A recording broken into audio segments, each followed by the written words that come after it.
Long before there was something called the Bible, there were stories. Not books on shelves, not leather bindings, not printed pages, just voices, speaking, remembering, and passing meaning from one generation to the next. Around campfires in villages, inside temples, and within families, ancient people told tales about the beginnings and endings, kings and prophets, exile and return, justice and faith. What we now call the Bible did not begin as a single planned work. It emerged slowly, shaped by crisis, politics, empire, translation, and belief. This is the story of how those scattered traditions became one of the most influential books in human history. Welcome to History Unpacked. If you enjoy the content, consider subscribing. We post every week and we welcome any feedback. In the ancient Near East, literacy was rare. Most people did not read, they listened.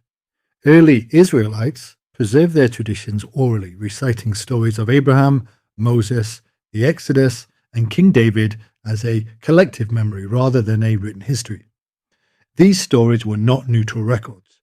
They explained identity, who the Israelites were, where they came from, and why they believed their God had chosen them.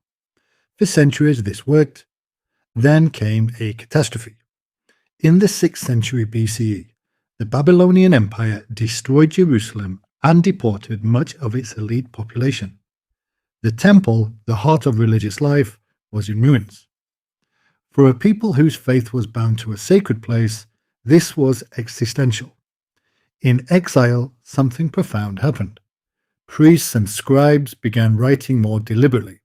If the people could not return to Jerusalem, then Jerusalem had to live in text.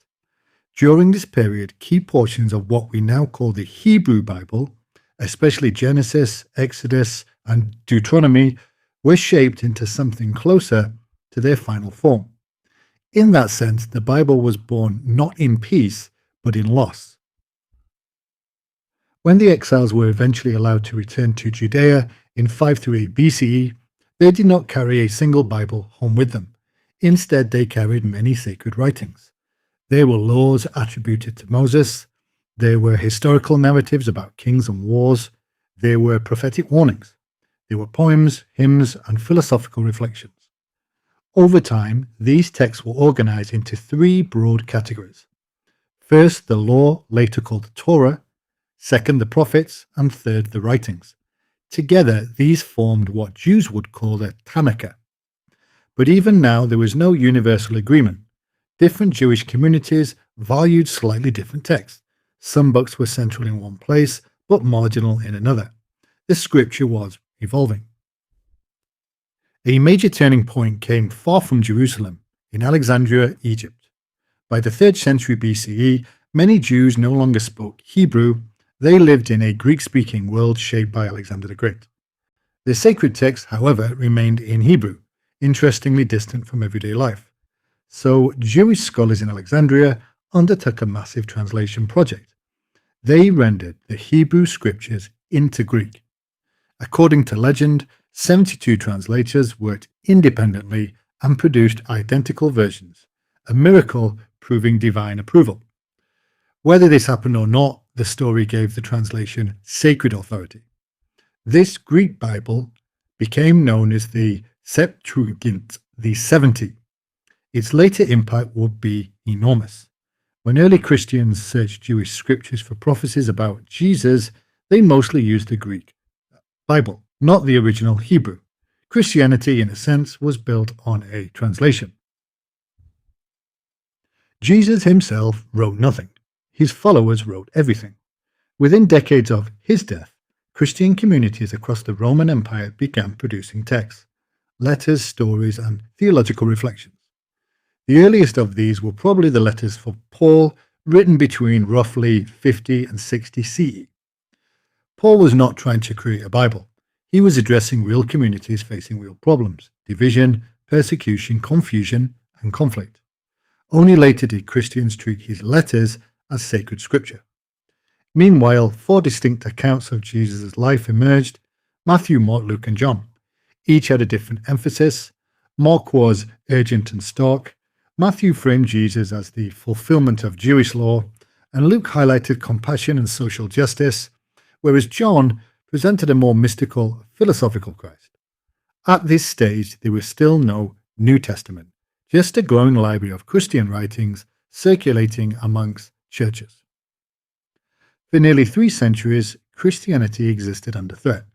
At times tolerated, at times persecuted, it spread quietly through the Roman world. Texts were copied by hand. Some survived, others disappeared. Different churches accepted different gospels. Then everything changed. In 313 CE, Emperor Constantine legalized Christianity. Within a generation, it became the favored religion of the empire.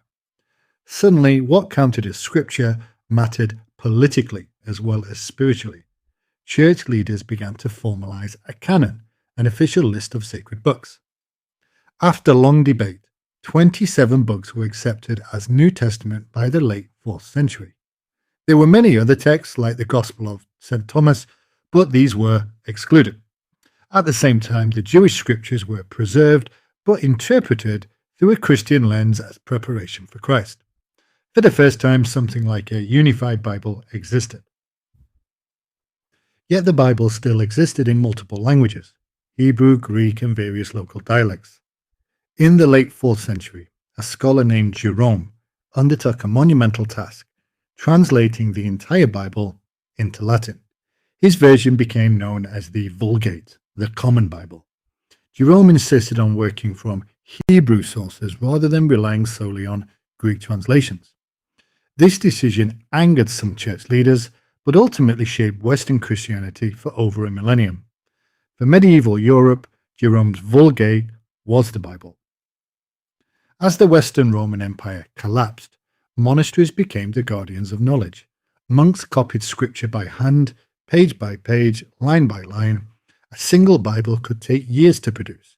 Mistakes were inevitable, variations crept in, no 2 manuscripts were exactly the same. These Bibles were enormous, expensive, and often chained to desks so they could not be stolen. They were not meant for ordinary people to read privately. Scripture was mediated through priests. Yet the Bible's influence only deepened. It shaped law, art, politics, morality, and imagination. Biblical imagery filled cathedrals, paintings, and poetry. The book had become the framework of Western civilization. In the mid-15th century, a technological shock transformed everything. Gutenberg's printing press made mass production of books possible. His most famous printed work was the Bible. For the first time, scripture could be reproduced quickly, consistently, and in large numbers. This undermined the medieval church's control over sacred knowledge. Soon, reformers like Martin Luther translated the Bible into everyday languages, German, English, and French, arguing that ordinary believers should read scripture for themselves. What began as a fragile oral tradition was now a portable, printed, personal book. From Europe, the Bible traveled with explorers, missionaries, and empires. Spanish priests carried it to the Americas. British and American missionaries translated it into African and Asian languages. By the 19th century, the Bible existed in hundreds of languages. Some embraced it as liberation, others saw it as an instrument of colonial power. Yet its cultural reach was undeniable. Biblical language shaped politics, literature, law, and moral debate across the world. So, what finally was the first Bible? It was not a single manuscript, it was not a single moment, it was not a single author. It was, in essence, a long process. A process of remembering, writing, editing, translating, arguing, copying, printing, and spreading. It emerged from exile in Babylon. It passed through Greek scholarship in Alexandria. It was shaped by persecuted Christians in the Roman world. It was preserved by medieval monks. It was transformed by the printing press. It crossed oceans into new cultures. So what began as a fragile story became one of the most powerful texts in human history, not because it appeared fully formed, but because generations believed it mattered enough to keep preserving.